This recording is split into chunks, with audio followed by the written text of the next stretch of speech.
New Mexico has the highest number of missing and murdered Indigenous women, 78 since 1990 to be exact. I think there's still kind of a misconception on Navajo that there is, a lot of women and children missing, but, it's equal. It's, males are also people that are missing quite a bit. New Mexico having right around 10% of its population being Native American, but a majority of the murdered or missing cases are of Native Americans. There's a big disparity there. Captain Troy Velasquez was on the Missing and Murdered Indigenous Task Force at its inception back in 2019.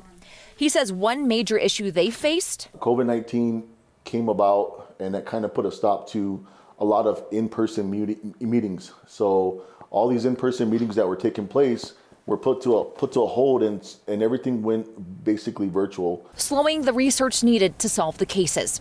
Another issue, jurisdiction. We only have so much we can do. We have authority to basically charge people in the tribal court. So when it comes to major cases, when it comes to homicide or kidnapping or those kind of things, FBI has to get involved. That's because tribal land is considered federal land. Another major problem law enforcement faces, reporting issues. Everybody has their own information systems that they do the reports on, and they don't connect. I remember a number coming out initially about there being 10 cases that were active missing Native American cases back in 2019 that were active, but we knew the numbers were much larger. So you can pull up, a missing person has these NCI number. You have to go to that jurisdiction. Say if Farmington has a missing person, we have to go to them, get that report, to get the backstory. NCIC is the National Crime Information Center, a database of information gathered by officers. It can be accessed by all departments across the country. Regina Chacon oversees the New Mexico area. The initial call is very important.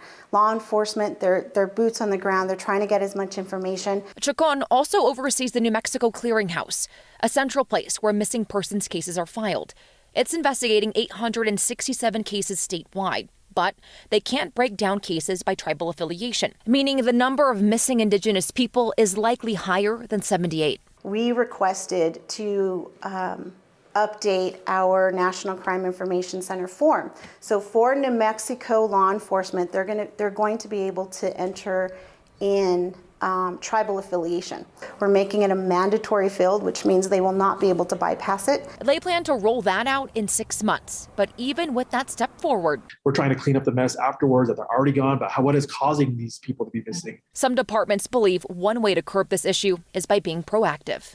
And what I'm seeing is really drug and alcohol abuse, substance abuse. And if we don't take care of that, then we're going to continue seeing missing people. Sasha Leninger, KOAT, Action 7 News. Chacon says it will take 1 to 2 years to see progress in gathering the data, but New Mexico will be one of the first in the nation to enter the tribal affiliation in those forms.